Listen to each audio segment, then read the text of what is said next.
तो अपन ने देखो कल पढ़ी थी लास्ट क्या, Kochi Riemann condition polar form के लिए होती क्या है। अब पोलर फॉर्म के लिए कोची रीमान कंडीशंस तुमने पढ़ी थी, उसमें एक प्रॉब्लम थी मैंने दी थी तुम्हें घर के लिए। तो क्या प्रॉब्लम थी उसको सॉल्व कर दें। तो बोला इफ n इज रियल, कैसा नंबर है, रियल नंबर है कोई, और प्रॉब्लम में दिया हुआ है कि so that r power n cos n theta plus iota sine n theta is analytic. तो सबसे पहले एनालिटिक दिखाना है। तो एनालिटिक के लिए जो कंडीशंस हमने बनाई थी कल वो सेटिस्फाई करें। आगे फिर कुछ और बोला है, एक्सेप्ट का मतलब छोड़कर, पॉसिबली व्हेन r जीरो, अगर जहां पर r जीरो हो उसको छोड़कर इसका जो डेरिवेटिव है वो क्या मिलना चाहिए, जो नीचे दे रखा है, ठीक है ना। तो यहां पर सबसे पहले क्या हुआ है, गिवन दैट एफ जेड मान ले इसको या डब्ल्यू मान लो, जो मर्जी। कितना लिख देंगे इसको, r power n cos n theta iota sine n theta, ये लाना अपन को सबसे पहले क्या, एनालिटिक। अब एनालिटिक के लिए मैंने तुमको कल कंडीशन बताई थी। तो क्या करते हैं, ए इसको कंपेयर करते हैं u प्लस आई वी से। तो क्या कर ले, सबसे पहले इसकी कंपेयर कर लो, सॉल्यूशन ऑन कंपेयरिंग w बराबर u प्लस आयोटा v, ठीक है ना। तो यहां से कितना मिलेगा अपन को, where u is equal to r power n cos n theta, सही है ना। ये रियल पार्ट तो यही आ रहा ना, इमेजिनरी पार्ट क्या, i को छोड़कर कितना आएगा फिर r power n sin n theta, and v is equal to r power n sin n theta. सही बात है।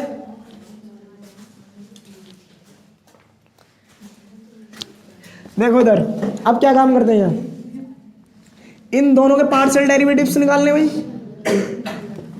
पार्शियल डेरिवेटिव्स का मतलब इसको r और थीटा की रेस्पेक्ट में डिफरेंशिएट करो और इसको भी r और थीटा की रेस्पेक्ट में डिफरेंशिएट करो, क्योंकि पोलर फॉर्म पढ़ रहे हैं। पोलर फॉर्म क्या होती है, r और थीटा के पदों में दी हुई होती है। तो क्या कर लें, differentiation partially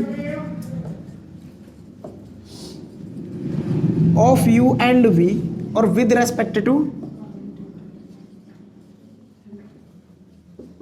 r and theta.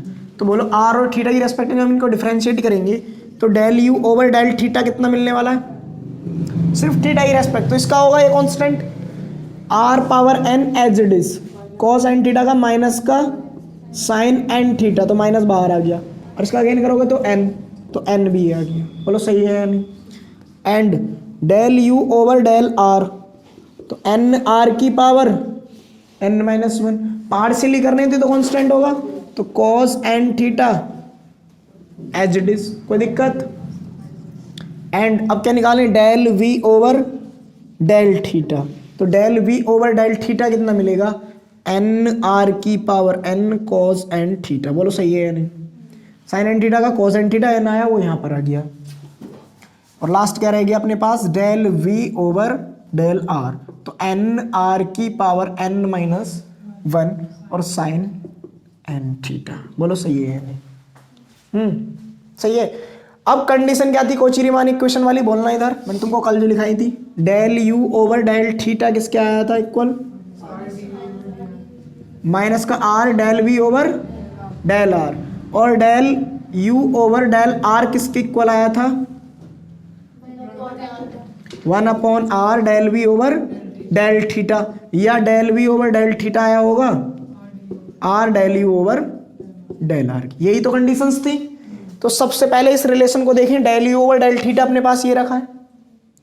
Second term क्या है, del u over del theta बराबर आ रहा है del v over del r के। तो सुनना इधर, जो del v over del r है मैं इसको ऐसे लिख सकता हूं ना, n r power n upon r। बोलो सही है नहीं, लिख सकते हैं। पावर माइनस वाली नीचे आके प्लस हो गई, और sine n theta, del v over del r, इस r को मल्टीप्लाई में किसके लिए आए, इधर, और बराबर कितना आ रहा है, n r power n sine n theta. बोलो कोई दिक्कत। ये r क्रॉस मल्टीप्लाई में इधर ले गए, कोई दिक्कत यहां तक नहीं। तो अब इस n r power n sine n theta की वैल्यू कितनी है, माइनस का del u over del theta. यही तो है, देखो इस माइनस को हाइड कर ले तो वैल्यू आ रही है। तो यहां से क्या बन गया, implies that r del v over del r equal आ गया मेरे del u over del theta के। तो कहने का मतलब del u over del theta equal आया माइनस का r del v over del r की। तो फर्स्ट कंडीशन सेटिस्फाई हो गई, बोलो सही है या नहीं। चाहे इसको क्या मान लेना 1, इसको 1 2 तो अपने पास है, इसको थर्ड मान लेंगे, इसको फोर्थ मान लेंगे और इसको फिफ्थ मान लेंगे। और यहाँ यूज कर दिया किसका, यूजिंग इक्वेशन थर्ड। अब सेकंड रिलेशन लेके आना है, del v over del theta r del u over del r क्या है। तो एक को पकड़ लो, चाहे इसको या इसको। तो del v over del theta पर जाते हैं या आर पर, del u over del r. तो del u over del r मेरा कहाँ है, ये हैगा। तो मैं फ्रॉम 4 लिख रहा हूँ, फ्रॉम इक्वेशन नंबर 4। तो मेरे पास del u over del r बनकर आया एन आर की पावर n माइनस 1 और कॉस एन थीटा। बोलो कोई दिक्कत क्या। इसको ऐसे नहीं लिख सकते, del u over del r n r upon जो माइनस पावर थी उसको नीचे ले जाएं और आर पावर n और कॉस एन थीटा। बोलो सही है या नहीं। इसको ऐसे लिख दें फिर, r del u over del r is equal to n r की power n cos n theta. ये किसकी वैल्यू है देखेंगे इधर पार्शियल डेरिवेटिव्स में, एन आर की power n cos n theta क्या वैल्यू देता है, del v over del theta.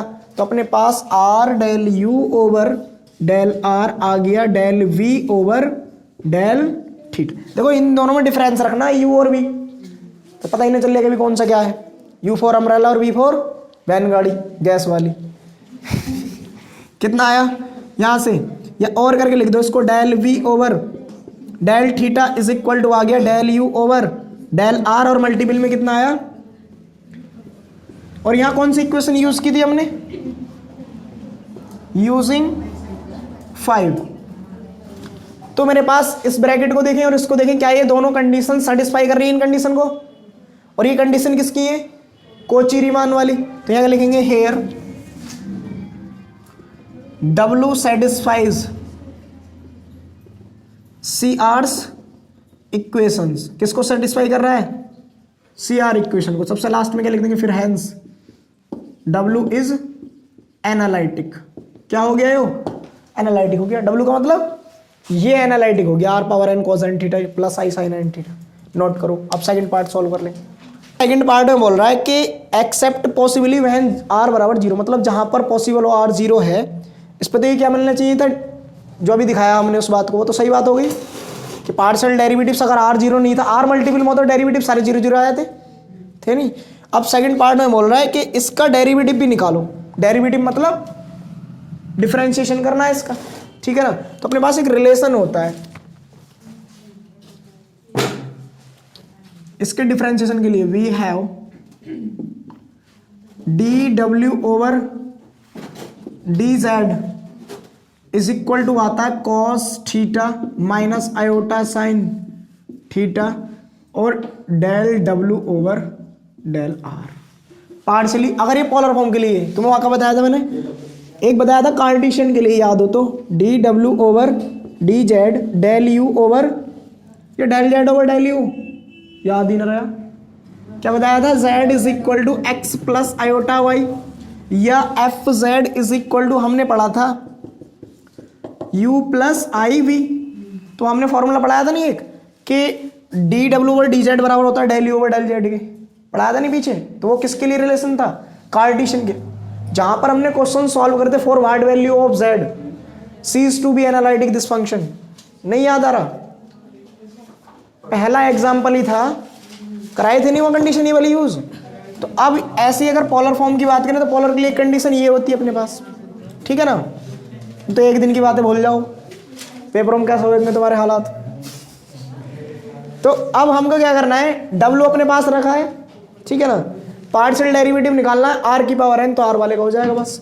तो कितना आएगा, डी डब्ल्यू over d z is equal to, इसको 1 मान लेना, ये कैपिटल ले लिख देना, 1 2 3 तो कई सारी होगी, याद ही नहीं रहा कौन सी कितनी थी। Cos theta plus iota sine theta की पावर -1 लिख सकता हूं या नहीं, बोलो।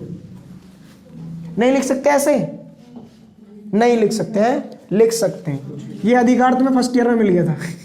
क्या था? डी मायोवर्ट्स थ्योरम, याद है या नहीं? डी मायोवर्ट्स थ्योरम क्या कहती थी कि cos theta plus iota sine theta की पावर अगर कितनी है n, तब वह पावर कहाँ जाती है? एंगल के मल्टीपल में। बोलो सही है? यही तो पढ़ा था। जब हम इस फॉर्म से ये फॉर्म बना सकते हैं तो इस फॉर्म से ये भी रिवर्स फॉर्म भी तो बना सकते हैं नहीं? जब आपस में इक्वल है तो दोनों इक्वल होंगे, ये इसके और ये इसके। सही बात है। तो मैंने क्या काम किया, यहाँ पर जो माइनस था ऊपर ले गया। आपको ऐसा क्यों करा? यहाँ पे प्लस आ रहा है, ठीक है ना।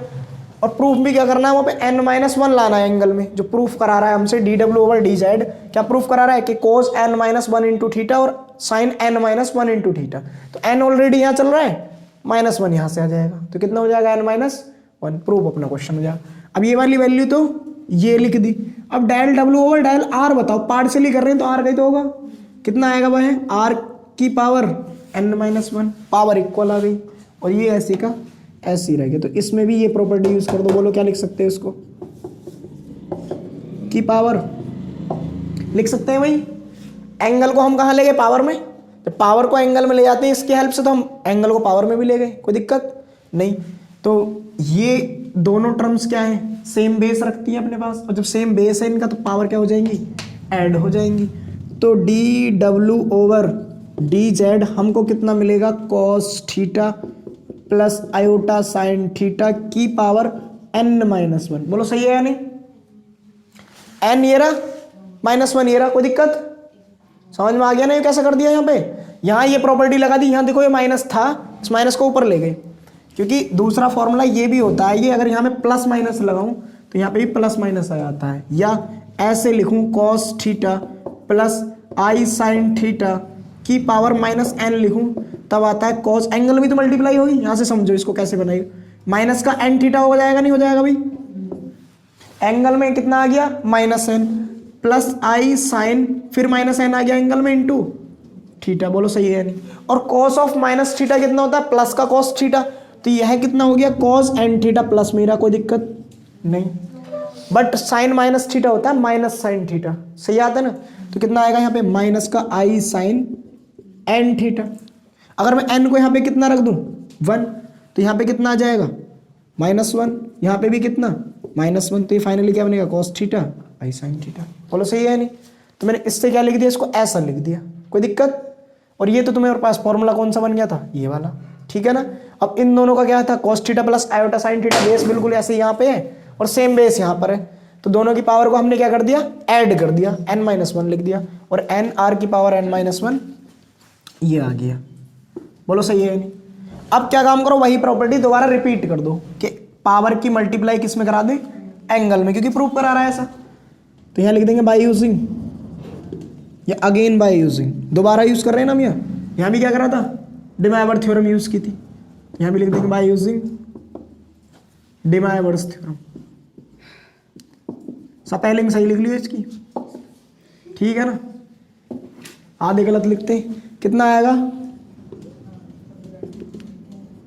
D Moivre's theorem. तो क्या हो जाएगा भाई अपने पास? dw/dz इक्वल हो जाएगा मेरे पास n r की पावर n-1, और कॉज में कितना? एंगल अब कितना हो गया? n-1 into theta. इसको ऐसे करके लिख दो, ठीक है ना, plus i sign n-1 into theta, और इसको कर दो क्लोज। क्या यही प्रूफ करना था?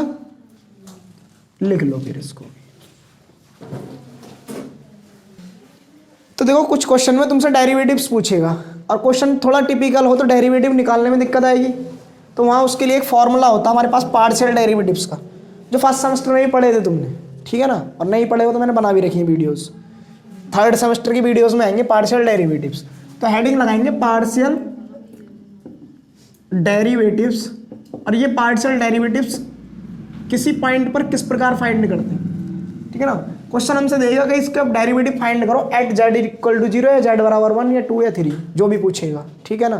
तो फर्स्ट ऑफ ऑल हम यहाँ पार्शियल डेरिवेटिव के लिए फॉर्मूला पढ़ने जा रहे हैं।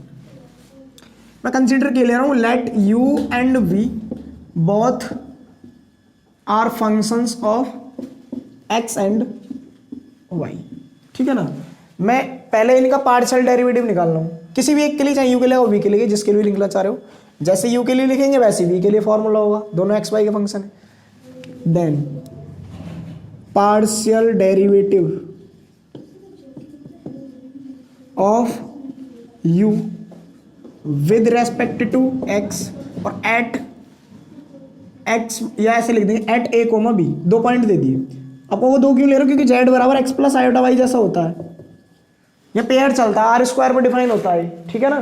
तो पेयर मतलब 2 पॉइंट होंगे जरूर, तो 2 पॉइंट पे कैसे फॉर्मूला लिखते हो, रियल एनालिसिस में बताई हुई थी मैंने अगर याद हो तो, del u over del x, तो इसका फॉर्मूला आता है रेस्पेक्ट किसकी है, एक्स की, तो एक्स के साथ हमेशा कॉम्बिनेशन लेके चलना एच का, वाई के साथ हमेशा के का।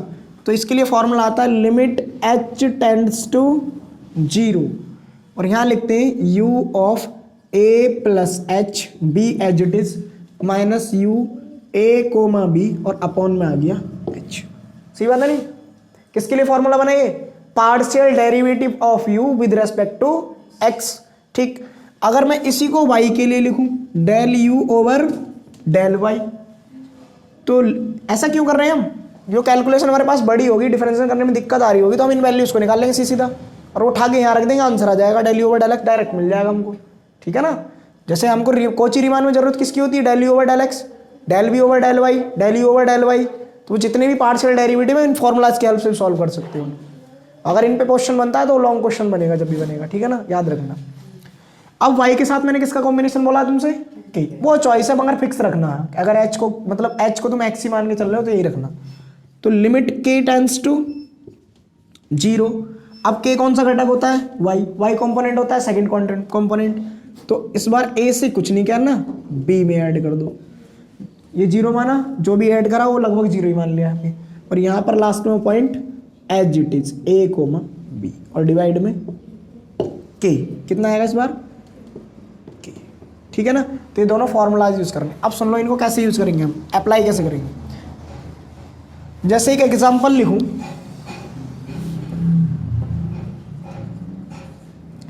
मेरे पास एक एग्जांपल लिखा हुआ u बराबर, मैंने एक्स वाई का फंक्शन माना था ना, इसको एक्स वाई का फंक्शन लिख दिया, x y upon x square plus y square. जब x और y नॉट इक्वल टू 0, यहां से लिखो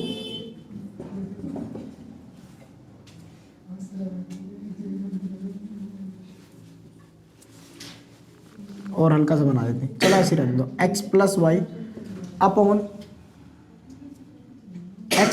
एक्स स्क्वायर वाई स्क्वायर, ये ले लो, फिर 0 जब x और y क्या है 0 0। अब सही है, अगर तुम्हें याद है फंक्शन कैसा होता था, कॉन्टिन्यूस डिसकॉन्टिन्यूस पढ़ाया था, डिसकॉन्टिन्यूस क्या बताया था, पता ही ना हमें तो, खैर जो भी था। यहाँ आ जाओ पहले देख लो, यहाँ पे क्या लगाएंगे प्लस, इधर देखो सबसे पहले हमको निकालने इसके partial derivatives at x equal to 0 और y भी, ये दोनों कंपोनेंट किस पे जा रहे हैं 0 0 पर, तो a और b अपने पास कितने हैं यहाँ 0 0, कॉन्टिन्यूटी है, जो भी कुछ चेक करते हो हमेशा बराबर पे चेक करते हैं, तो a और b का काम करेंगे यहाँ 0 0। तो मैं इसके लिए कॉन्टिन्यूटी चेक करने नहीं जा रहा, मैं तो पार्शियल डेरिवेटिव्स बता रहा हूँ तुमको, क्योंकि कॉन्टिन्यूटी तो हम पढ़ चुके।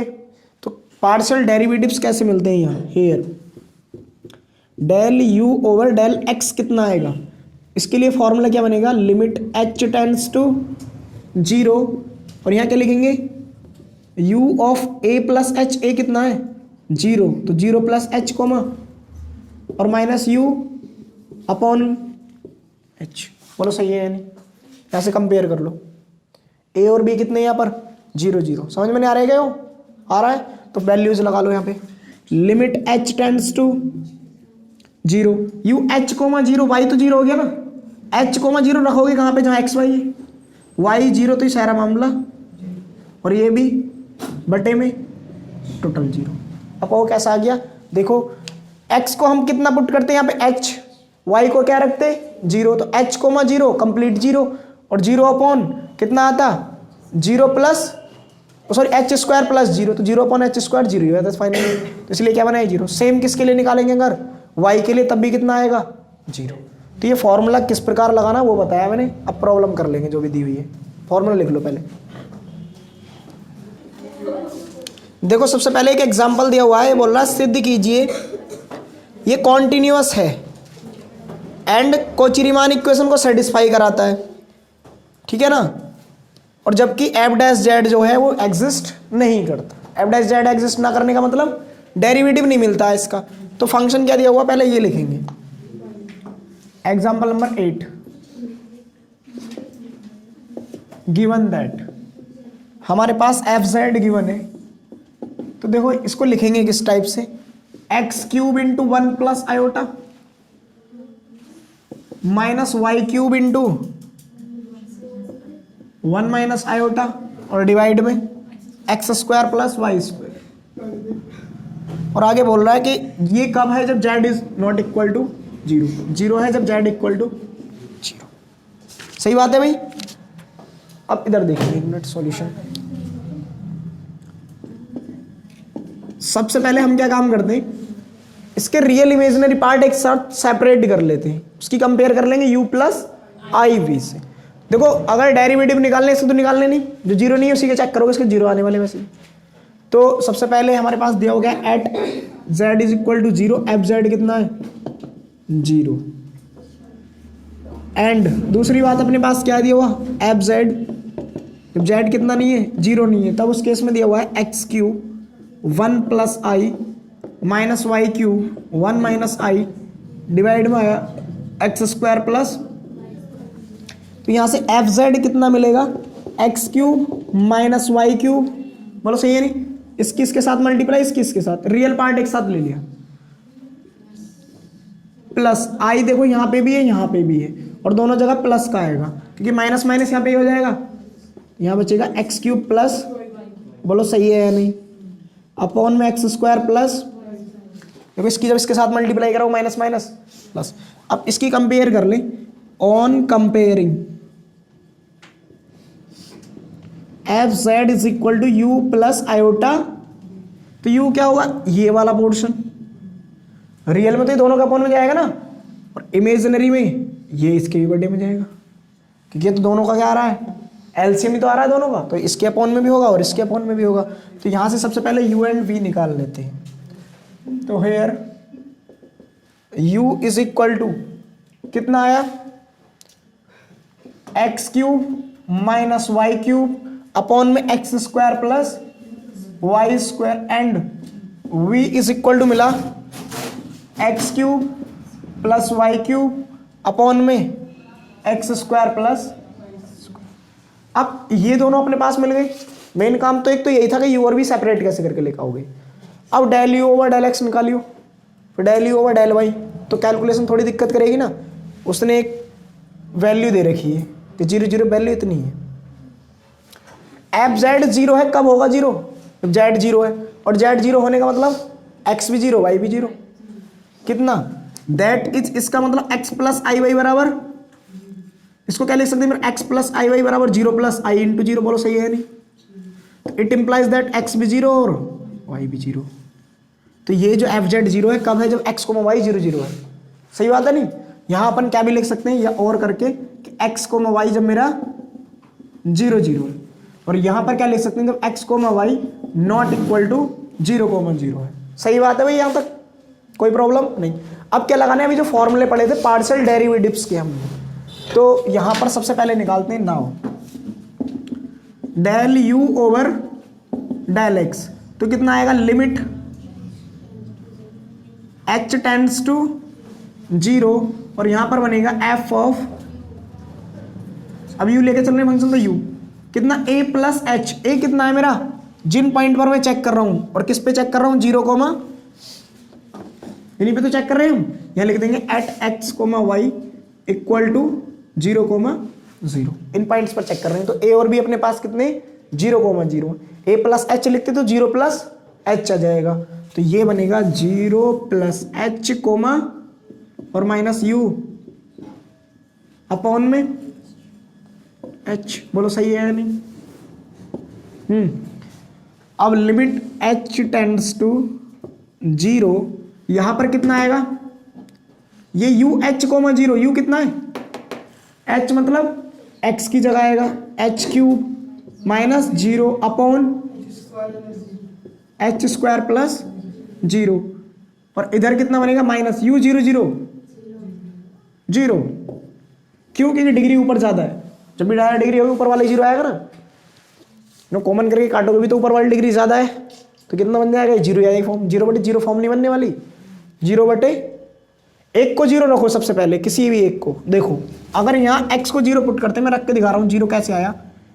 पहले मैंने यदि x 0 पुट किया तो 0 + y³ अपॉन 0 + y² बना, और इससे डिग्री कैंसिल आउट, y बचा, और जब y भी 0 पुट किया तो क्या मिल गया 0। तो अपने पास ये क्या मिला फाइनली 0।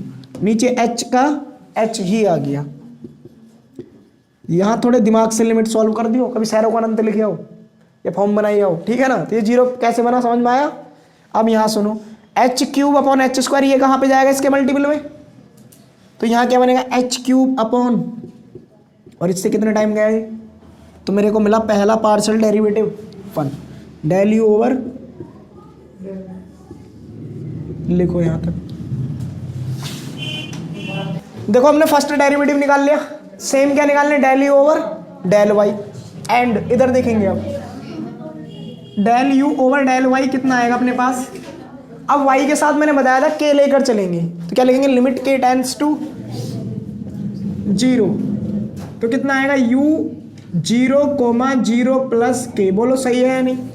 a, b + k लिखा था नहीं, और माइनस का u 0, 0 और डिवाइड में k। देखो हमने पहले यहाँ क्या लिख दिया था, माइनस b के लिए सॉल्व कर लिया था, क्या निकालना u के लिए, u निकालो या v निकालो आएगा 0 ही। क्यों? क्योंकि यहाँ पे पॉजिटिव है यहाँ पे भी नेगेटिव है, उससे कोई फर्क पड़ने वाला नहीं, बट डिग्री ज़्यादा कहाँ है, न्यूमरेटर में, ठीक है ना। अगर माइनस वाले को भी अपन यहाँ पे सॉल्व करते तो क्या आता, v u के लिए एक को पुट 0 कर दो, चाहे इसको ही कर दो, लो 0 - y³ अपॉन 0 प्लस, तो -y³ अपॉन y² आता है, 1 डिग्री अब भी बच गई -y, और क्या रखते तो 0, क्या लिखते -0 नहीं, क्योंकि -0 क्या होता है नॉन नेगेटिव नंबर, माइनस लगाने से उस पर कोई फर्क नहीं पड़ता, ठीक है ना। तो ये वाला केस भी हमेशा क्या मिलेगा 0। कहने का मतलब एट x, y 0 0 पर ये दोनों क्या देंगे 0 ही देंगे हमेशा वैल्यू, ठीक है ना। तो हम क्या निकाल रहे हैं, partial derivative of u with respect to y, ये कैलकुलेट कर रहे हैं। यहाँ लिख लेना इन बातों को दोनों को, कि u मेरा 0 0 भी कितना है 0, और v भी मेरा 0 0 कितना है भाई 0, सही बात है। अब हम यहाँ लगा देते हैं इस फॉर्मूलाज को, कि लिमिट k टेंड्स टू 0। अब ध्यान से देखेंगे इधर, ये कौन सा कंपोनेंट है x कितना है 0, रख किस में रहे u वाले फंक्शन में, तो u में x 0 कर दो 0, अपॉन में भी x को कर दो 0, ठीक है। अब यहाँ क्या है माइनस, यहाँ पे है प्लस। अब y कितना रखना है 0 + k कितना होगा k, तो कितना आएगा k³, और यहाँ पर और माइनस u कितना है 0, और अपॉन में कितना, फिर वही बात कि ये क्या कहाँ चला जाएगा यहाँ पर, तो limit k tends to 0 - k³ upon k³, बोलो सही बात है, k³ से k³ कैंसल आउट, तो मेरे को del u over del y कितना मिला -1। अब जब इसमें कोई वैल्यू है ही नहीं k की, तो पुट कहाँ करोगे लिमिट, कितना बच गया -1, एंड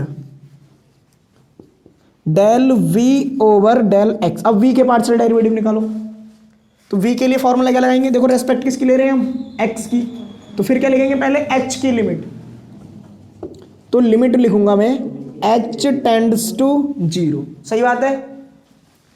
अभी लिखा था u 0 + h, 0, अब कितना लिखेंगे v 0 + h, 0, और माइनस का v 0 0, बोलो सही है या नहीं, यही तो आएगा भाई फॉर्मूला, बस u की जगह v आ गया इस बार, कोई दिक्कत।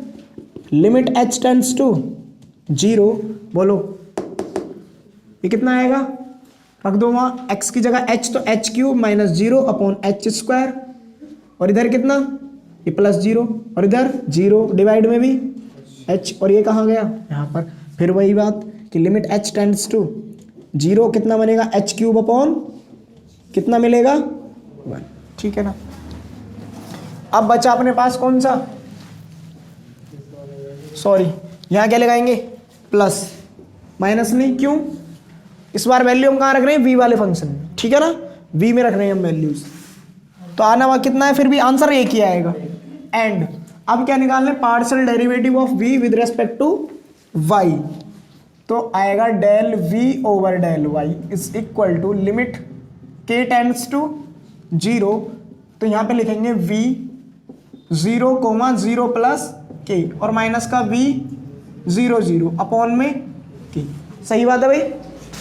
अब क्या करते हैं यहाँ पर limit k tends to 0, in values को पुट कर लेते हैं। v में x 0 करो तो ये 0 हो गया और y की जगह क्या रखना है k, तो बनेगा 0 प्लस के क्यूब अपॉन 0 प्लस के स्क्वायर माइनस 0 अपॉन, इसका मतलब इसके तो दोनों पार्शियल डेरिवेटिव बनाएंगे, ये भी 1 और वो भी बनाने वाला है। कितना आया del v over del y is equal to मेरे पास आया k cube upon k cube और लिमिट के टेंड्स टू, हमेशा पहले सॉल्व करते हैं बाद में लिमिट पुट करते हैं, तो पहले लिमिट रख दो 0/0 फॉर्म बना लो इसकी, ठीक है ना। फॉर्म बनाओगे तो बारात चढ़ाते रहिए, करती रहिए डिफरेंस ऊपर नीचे, एक ना एक टाइम में कट के 3 से 3 कट ही जाएगा फिर, ठीक है ना। 3 से 3 कटेगा, 6 से 6, 6 से 6, क्योंकि कितना आएगा इसका डिफरेंस 3 बार में 6, कितना आ गया ये, सॉरी 1। एल हॉस्पिटल रूल में हम किसकी रेस्पेक्ट में डिफरेंशिएशन करते हैं, जिसकी लिमिट होती है अपने पास, ठीक है ना। तो के की रेस्पेक्ट में करेंगे अगर डिफरेंशिएशन, जरूरत नहीं है, लेकिन जब बोल रहा है कि कैंसिल आउट हो रहा है सीधा सीधा 1 आ गया। तो हमें यहाँ से फाइनली मिला हेयर, अब ये वैल्यूज बोलेंगे कि del u over del x आया था 1, del u over del y आया -1, del v over del x आया 1 and del v over del y आया 1। तो del u over del x किसके इक्वल होना चाहिए, del v over del y के, कोची रीमान के लिए, यही तो बात होती है। दूसरी del u over del y बराबर हो माइनस के del v over del x की, या del v over del x बराबर हो माइनस के del u over del y. आ रही है ना कंडीशन यहाँ पे, तो यहाँ क्या लिखेंगे, यहाँ पर इंप्लाई करके लिखेंगे कि यू एक्स बराबर है किसके, वी वाई के। देखो आ रहा है नहीं रिलेशन ये वाला। एंड दूसरा क्या है, वी एक्स बराबर है माइनस के यू वाई के, वी एक्स, सही है नहीं। देखो ये वी एक्स हो गया और ये किसके बराबर हो गया, माइनस लगा के इस वैल्यू के बराबर हो गया। तो हियर, या फिर इंप्लाइज करके लिखेंगे, फंक्शन क्या था अपने पास, एफ जेड बना था ना हमने, F Z satisfies C hours equations. कौन सी इक्वेशन कर रहा है हो, या हैंस करके लिख देना, उसने यही पूछा था एक पार्ट में, तो कि सी आर्स इक्वेशन सेटिस्फाई करता है या नहीं करता, तो ये सेटिस्फाई करता है। तो देखो अपने पास कोची रीमान कंडीशन सेटिस्फाई हो गई। टोटल 3 कंडीशंस पूछी थी, पहला कॉन्टिन्यूअस हो, दूसरा Riemann Kochi Riemann condition satisfy करे, और तीसरा इसका डेरिवेटिव भी निकालना है, एफ डैश जेड निकालना है, ठीक है ना। बोला एफ डैश जेड एग्जिस्ट नहीं करता, सबसे पहले क्या निकालना है, अब दूसरी कंडीशन के लिए फॉर कॉन्टिन्यूटी, पहले फर्स्ट कंडीशन थी लेकिन हम सेकंड में दिखा रहे हैं इसको, at z is equal to 0, that is किस पे, x comma y equal to 0 0, ये बताया था ना, इसको ऐसे भी लिख सकते हैं।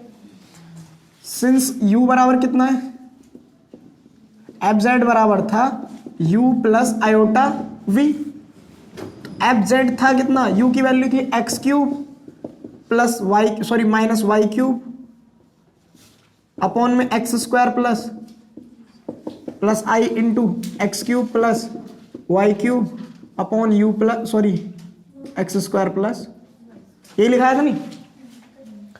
तो हमने अभी पीछे पढ़ा था जब रियल एनालिसिस पढ़ी थी, क्वांटिटी फॉर 2 वेरिएबल, कि जब भी डिग्री न्यूमरेटर में ज्यादा हो डिनोमिनेटर से, और ओरिजिन पे क्या चेक कर रहे हैं हम, उसकी कॉन्टिन्यूटी, तो हमेशा फंक्शन क्या होता है, कॉन्टिन्यूअस। चाहे तुम इनको चेक कर सकते हो y बराबर mx पाथ के द्वारा, जैसे हम इसमें एक कोई सा फंक्शन पकड़ लें, क्या लिखेंगे, हेयर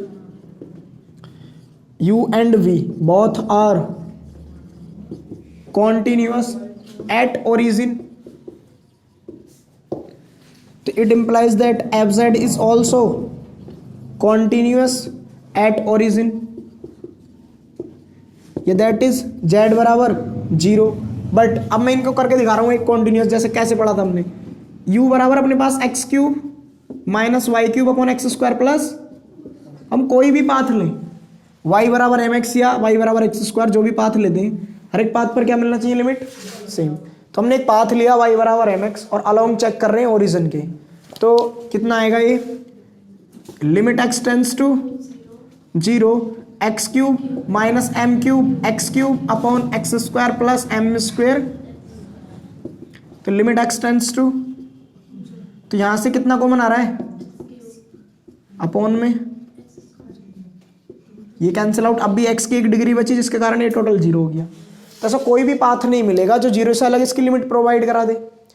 तो ये मेरा जो u एक्स वाई या v एक्स वाई होंगे हर एक पाथ पर क्या दे रहे होंगे, लिमिट 0। प्रत्येक पाथ पर लिमिट 0 कब, जब ये ओरिजिन की तरफ अप्रोच कर रहे हो और ओरिजिन पे चेक करा रहा है। तो जब सेम लिमिट मिलती है और वह भी किसके बराबर हो, फंक्शन पर वैल्यू के बराबर। देखो उसने खुद दिया था कि एफ जेड 0 है जब जेड 0, वो दे रखा था नहीं क्वेश्चन में, और हम अलग अलग इनको चेक भी करते हैं तब भी कितना आ रहा है, 0। इसका मतलब फंक्शन हर एक वैल्यू कितनी दे रहा है, 0 एट ओरिजिन। तो फंक्शन मेरा क्या हो गया, कॉन्टिन्यूअस। अब सेकंड पार्ट चेक करते हैं, चलो लिख लेना चाहिए, इसको लिखना चाहो तो सेकंड। अब थर्ड पार्ट आ रह गया। तो थर्ड पार्ट पूछ रहा है कि सिद्ध कीजिए इसका डेरिवेटिव एग्जिस्ट नहीं करता। यहां लिखेंगे वी हैव डेरिवेटिव ऑफ, किसका डेरिवेटिव, एफ जेड का, एट जेड इक्वल टू 0। सही बात है। तुमने डेरिवेटिव के फॉर्मूलाज पढ़े होंगे, याद हो तो। कैसे निकालते थे, limit x tends to a plus, अगर राइट हैंड डेरिवेटिव निकालते थे, f of a plus h minus f a upon h, यही तो लिखते थे, ठीक है ना। अब हम किस पे निकाल रहे हैं इसका derivative, at z is equal to 0 पर। पॉइंट क्या होता था, ए, तो कितना आ जाएगा, यहां पर जिस पॉइंट पर लिखते थे वह पॉइंट आता था, फिर यहाँ क्या लिख देते थे, वैल्यू, ठीक है ना। और उसको घटा के इस वैल्यू को चेक करते थे, अगर ये एग्जिस्ट करती है तो डेरिवेटिव मिलेगा, अदरवाइज नहीं। ये भी और ये तो क्या था, राइट हैंड डेरिवेटिव। फिर ऐसे लेफ्ट हैंड डेरिवेटिव दोनों अगर इक्वल आ गए तो वैल्यू क्या कहलाती थी, डिफरेंशिएबल। और जिस पॉइंट पर तुम इनको निकालते थे, पहले इसको लिख लो फिर इस पार्ट को सॉल्व करते हैं। देखो इसके लिए z इक्वल टू 0 पे जो फॉर्मूला लगाएंगे डेरिवेटिव का, तो डिनोट करेंगे एफ डैश जेड से भी, और वह होगा लिमिट z टेंड्स टू 0। यहाँ क्या लिखते थे तुम, a प्लस एच, एच क्या आता था, जिसकी लिमिट जाती थी, तो यहाँ z की लिमिट जा रही, तो इसके लिए फॉर्मूला बनेगा एफ जेड माइनस एफ 0 की z बराबर 0 पे चेक कर रहे हैं, और अपॉन में z, h की लिमिट थी तो वहाँ h आता था, ठीक है ना। अब कहोगे इसके लिए ये भी फॉर्मूला क्यों लगाया, क्योंकि अपन 2 वेरिएबल की बात कर रहे हैं और यहाँ से तो वैल्यू तुमको डायरेक्टली मिलने वाली भी नहीं। पहले इसका सॉल्यूशन बताओ कितना आएगा। एफ जेड था कितना, ये एफ जेड ही तो था अपने पास, या फिर वैसे बोल दो जो इक्वेशन में बना हुआ था। इसका एलसीएम कितना आएगा, x square plus y square, तो अपॉन में तो आ गया x square plus y square, फिर बन रहा है x cube minus y cube plus i x cube plus, थोड़ा अच्छा लग रहा है ऐसा लिखा रहा है तो, ठीक है ना, माइनस एफ 0 तो 0 था, उसने खुद दिया था क्वेश्चन में, जेड बराबर 0 पे तो एफ जेड 0 था ना, और अपॉन में आ गया ये। क्या इसको मिटा दे, अच्छा अगर ये जेड टेंड्स टू 0 है तो इसका मतलब क्या होगा, जेड अगर 0 पे जा रहा है तो, और जेड की वैल्यू क्या रख दूं, एक्स प्लस आई वाई, सही बात है ना। तो सारा कुछ एक्स वाई में कर रखा तो इसको भी एक्स वाई कर ले। जेड अगर 0 पे जा रहा है तो कौन 0 पे जा रहा होगा, एक्स और वाई दोनों 0 पे जा रहे हैं। नेक्स्ट लाइन में इसको भी क्या लिख सकता हूँ मैं, X comma Y going to 0 0, बोलो सही बात है या नहीं। अभी शुरुआत में लिख के भी तो बताया था हमने ऐसे कि जब जेड 0 जा रहा है तो मेरे पास दोनों कंपोनेंट उसके क्या होंगे, रियल इमेजिनरी 0 0। तो अब ये क्वेश्चन तुम्हारा बन गया रियल एनालिसिस का, कि इसकी लिमिट एग्जिस्ट करेगी या नहीं करेगी। तो क्या बताया था वहाँ, पाथ के अलोंग चेक करते कि पाथ अलग अलग ले हम, पाथ मतलब कर्व ले, किसी भी कर्व के अलोंग जाएं और उस कर्व के अलोंग वैल्यू क्या मिले, सेम मिले, तब तो लिमिट एग्जिस्ट करती है, अदरवाइज नहीं करती। और पाथ भी किस पे जा रहा है, ओरिजिन पे 0 0 पे। तो फर्स्ट ऑफ ऑल देखो एक पाथ ले लेते हैं, y बराबर एम एक्स, वाई बराबर एम एक्स ले लें, अलोंग y बराबर एम एक्स, और विच अप्रोचेस टू ओरिजिन, ओरिजिन मतलब 0 0। अब y बराबर एम एक्स तो लिमिट किस में ले गए, x में, याद आ रहा नहीं पीछे में पढ़ाया था, और जब x में चला जाता तो सारी लिमिट फिर x की बचती है अपने पास। तो अब जहां जहां इसमें दिख रहा है y, वहां ढूंढ ढूंढ के क्या लिख दो, एम एक्स। तो क्या लिखेंगे, X cube minus M cube, sorry चलो लिख दें M cube x cube plus iota X cube, बोलो सही है या नहीं। भी वाई हो जाएगा, कैसा आ गया, गलत बात। x plus i m x, बोलो सही है या नहीं, सही है। कितना कॉमन आ रहा है, क्या गड़बड़ हुआ, अपॉन में रह गया, बिल्कुल सही बात। इसका एलसीएम कितना रह गया हमारे पास, x square plus m square x square और डिवाइड में x plus i m x, ये तो इसी के मल्टीपल में चला जाएगा। इधर देखेंगे अब ध्यान से कि लिमिट x टेंड्स टू 0, अपने पास फाइनली बना एक्स क्यूब, सभी में कॉमन आ रहा है या नहीं आ रहा है, देखो न्यूमरेटर में हर एक टर्म क्या कंटेन कर रखी है अपने पास, एक्स क्यूब, तो प्रत्येक टर्म से एक्स क्यूब कॉमन कर लिया गया बाहर, यहां बचा 1 माइनस एम क्यूब प्लस आई, जैसे ही कॉमन किया यहां बचा 1 प्लस एम क्यूब अपॉन, और यहां पर जब ये मल्टीप्लाई में ऊपर जाएगा पहली टर्म में से एक्स स्क्वायर कॉमन तो बनेगा 1 प्लस एम स्क्वायर, और जब ये भी यहां पर रह जाएगा एक्स में से कॉमन आएगा 1 प्लस आई एम, ठीक है ना, ये बोल रहा आई एम, तो इससे ये पूरी पावर कैंसिल आउट।